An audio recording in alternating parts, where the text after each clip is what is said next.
Uma recipe पुणेमध्ये स्वागत। आज एक रस्सा भाजी बनवूया, अगदी सोपी आहे। पांढरा भोपळा, हे रताळं, त्याच्यानंतर एक टोमॅटो आणि थोडेसे मशरूम। हे मशरूम मी गरम पाण्यामध्ये थोडेसे बॉईल सॉफ्ट करून घेतलेले आहेत। अर्धी वाटी भोपळा आहे, साले काढून कट करून ठेवलेला आहे। त्याच्यानंतर हे रताळं जे आहे ह्याची मी अर्धी वाटी रताळं एक पीस करून घेतलेले आहेत। आलं लसूणची पेस्ट आहे, हे तर शेंगदाण्याचा कूट आहे थोडासा, कोथिंबीर, धना पावडर, घरगुती लाल तिखट, थोडीशी काश्मीरी लाल मिरची पावडर आणि हे आहे ते तमालपत्र आणि 2 दालचिनीचे तुकडे।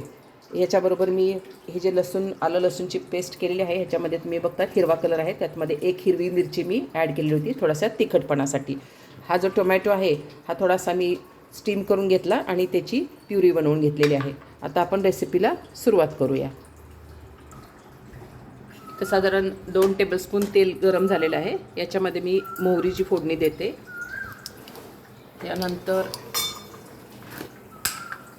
थोडासा हिंग, दालचिनी, तमालपत्र, कढीपत्ता तडतडला की थोडीशी कोथिंबीर टाकून घेऊ फोडणीमध्ये, त्याचा छान सुगंध येतो। त्याच्यानंतर थोडीशी हळद, चवीप्रमाणे हळद, आणि आता आपण हे आलं लसूणची पेस्ट ॲड करू आणि ह्याला थोडंसं कच्चेपणा जाऊस्तोवर परतूया। एक साधारण 1 मिनिटभर, मिनिट नाही, एक साधारण 2 सेकंद, साधारण 2-3 सेकंद परतून झालेलं आहे। यानंतर मी हे सर्व मसाले यात ॲड करून घेते। शेंगदाण्याचा कूटही त्याच्यामध्ये आहे, हे आता परत एकदा थोडंसं परतून घेऊ। हे छान परतलेलं आहे। आता ह्याच्यामध्ये आपण टोमॅटोची प्युरी आणि थोड्या वेळ त्याला आता थोडंसं शिजून देऊया, जोपर्यंत आपल्या या मसाल्याला तेल सुटतंय।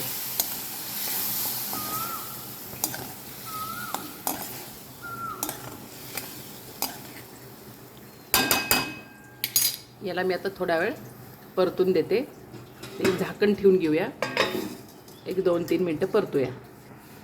एक 3 मिनटं व्यवस्थित परतलेलं आहे। आहा, मस्त कलर आला आहे, टोमॅटोमुळं छानपैकी कलर आला आहे। आता आपला मसाला पूर्णपणे रेडी आहे, छान परतून आलेला आहे। आता याच्यामध्ये चवीप्रमाणे मीठ, तुमच्या अंदाजाने मीठ घ्या आणि त्याला परतू। उन्हाळ्यामध्ये थोड्याशा रस्सा भाजी छान वाटतात खाण्यासाठी। हे परतून झालेलं आहे। आता याच्यामध्ये मी एक मशरूम, पांढरा भोपळा आणि रताळं हे मी ॲड करून घेते आणि ह्याला आणि छान परतून घेऊ आणि साधारण झाकण ठेवून 5 ते 7 मिनटं आपण ह्याला म्हणजे शिजेस तोपर्यंत, मऊ होस तोपर्यंत याला ह्या बिना पाण्याचंच आहे। आता वरती मी झाकण ठेवते आणि याच्यामध्ये अर्धा ग्लास पाणी ठेवून याला साधारण 5 ते 7 मिनटं परतून आपण शिजले का चेक करूया। थोडं आपण आता चेक करून घेऊ, शिजलं नसेल पण सॉफ्ट झालेलं असेल थोडं। आहा, मस्त छान कलर आला आहे। ॲक्च्युली ती काश्मीरी लाल मिरची आणि टोमॅटोची जी प्युरी होती, टोमॅटो लाल भडक होते, मस्त कलर आला आहे। अजूनही शिजलेलं नाही आहे, याला शिजायला कमीत कमी 10 मिनटं तर लागतील असा अंदाज आहे। यात मी आता हे वरती गरम केलेलं पाणी, किती छान दिसतंय बघा। हा भोपळा खाण्यात येत नाही, पण अशा प्रकारे मस्त खाल्ला जाईल।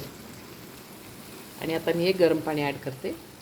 हे फार पातळ अशी भाजी नाही करायची, मीडियम रस्सा ठेवायचा। आपण आता ह्याला थोडं आणि परतून घेऊ। मिक्स करून घेतलेलं आहे, परत एकदा झाकण ठेवू, वरती थोडंसं पाणी ठेवू, अजून तर पाणी लागणार नाही बहुतेक। आणि आता ह्याला परत एक 10 मिनटं मस्त सॉफ्ट शिजेस तोपर्यंत झाकून कमी गॅसवरती ठेवूया। भाजी आता शिजली असेल, तुमच्या अंदाजानेच ठेवा। मस्त, आहा, कलर पण छान आला आहे। आपण आता ह्यातलं रताळं शिजलं आहे का तेवढं चेक करूया। हा पीस आहे, हा एकदम सॉफ्ट शिजलेला आहे, त्याच्यामुळे आपली भाजी आता रेडी आहे। कलर पण छान आलेला आहे, तुम्ही बघू शकता। आता एकदम फास्ट झटपट झालेली आहे आणि न आवडीचा पदार्थ असू शकतो हा पांढरा भोपळा. हा व्यवस्थितपणे कळणारही नाही आणि अगदी बोटं चाटून खाण्यासारखं झालेलं आहे. आपण आता हे सर्व करून घेऊया.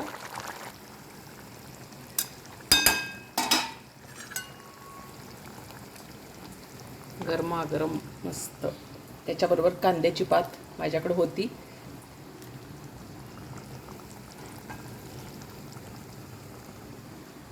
एकदम छान. ह्याच्याबरोबर आपण आता सॅलड म्हणून आपलं थोडंसं टोमॅटो आहे आणि कांद्याची पात. एकदम छान मस्त गरमागरम मेनू आपला रेडी आहे. तुम्ही आवडला असल्यास बनवा आणि नक्कीच शेअर, लाईक आणि सबस्क्राईब करा. थँक्यू. एन्जॉय.